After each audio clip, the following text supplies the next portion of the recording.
Mirëmbrëma të nderuar miq të televizionit shqiptar, ja ku takohemi si çdo të diel në mbrëmje në rubrikën sportive.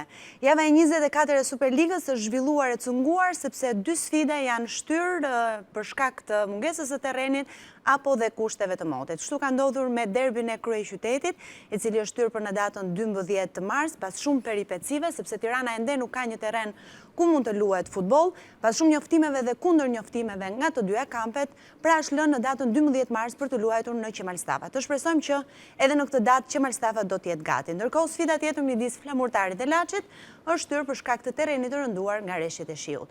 Por në 3 ndeshjet e zhvilluara në kuadër të javës së 24 ka patur jo pak surpriza.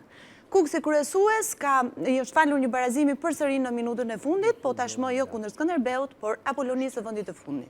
Skënderbeu ka fituar jo me pak vështirësi kundër Teutës me një rezultat të ngushtë 0-1, ndërkohë që Vllaznia është kënaqur me një barazim me Elbasanin. Por sot në këtë mbrëmje do të flasim edhe për shpresat U21, sepse një nga të ftuarit special të mbrëmjes së sotme është edhe zoti Skënder Gega, trajner i kësaj kombëtare. Mirëmbrëma, mirë se erdhët. Mirëmbrëma, mirë se gjetëm. E keni gjykuar këtë grup si të vështirë, po jo të pamundur.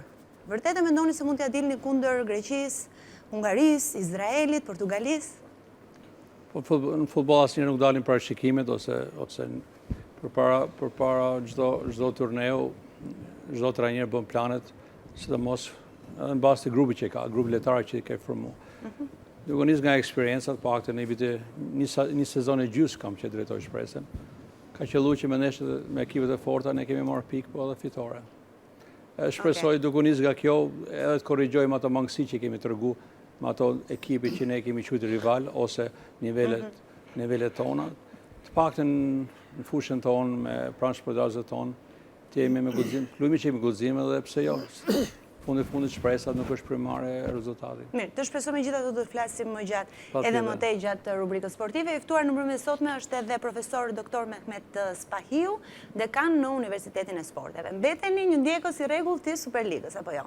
Është një debat i hapur që e cilëson këtë kampionat të këtij sezoni si më të mirin pas viteve 90. E gjykoni dhe ju kështu apo keni një mendim tjetër? Unë kam mendim tjetër.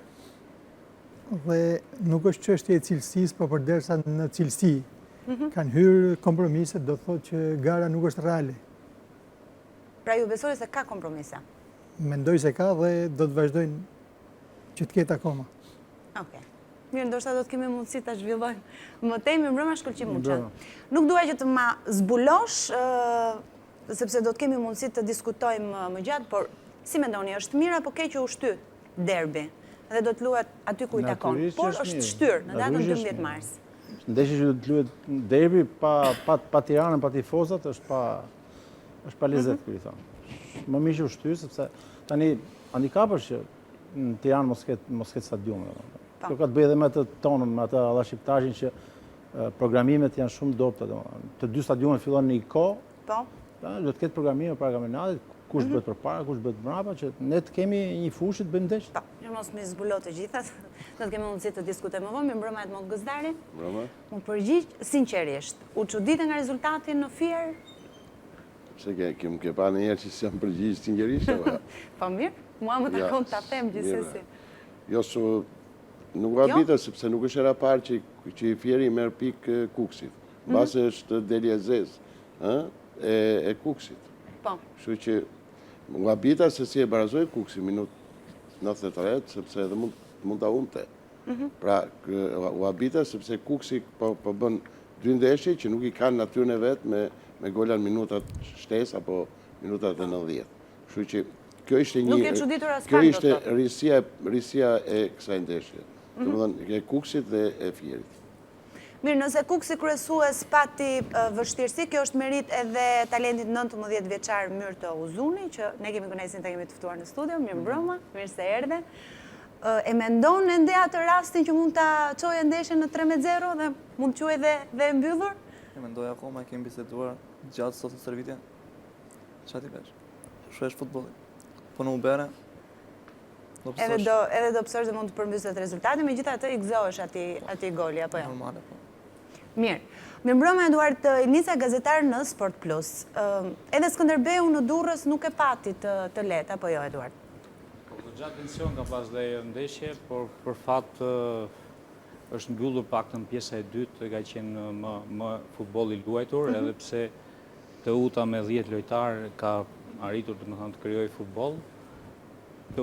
Është e privilegjuara e javës, mu themi Skënderbeu, sepse me këto 3 pikësh përveç se Një afrohet vetëm një pikë një afrohet Kuksit, është më e fituara e javës, pavarësisht sepse Tirana dhe Partizani apo Flamurtari Laçi nuk kanë luajtur, është më pozitivja e kësaj jave në aspektin e pikëve, jo në aspektin e lojës, sepse ndeshje pozitive është luajtur edhe në Fier, apo edhe në Shkodër, që një barazim premtues i Elbasanit.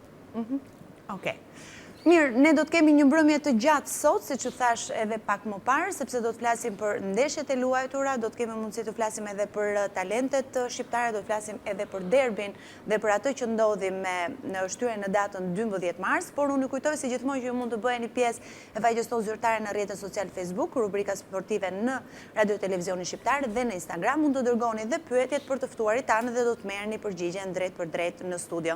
Ndërkohë unë ju njoh me shifrat e kësaj jave edhe pse të cunguara duhet thënë, Teuta Skënderbeu 0-1, Apolonia Kuksi 2-2, Vllaznia Elbasani 1-1, Flamurtari Laçi u shtyr në një datë të pacaktuar dhe Tirana Partizani do të luhet në datën 12 mars. Renditja provizore është kjo.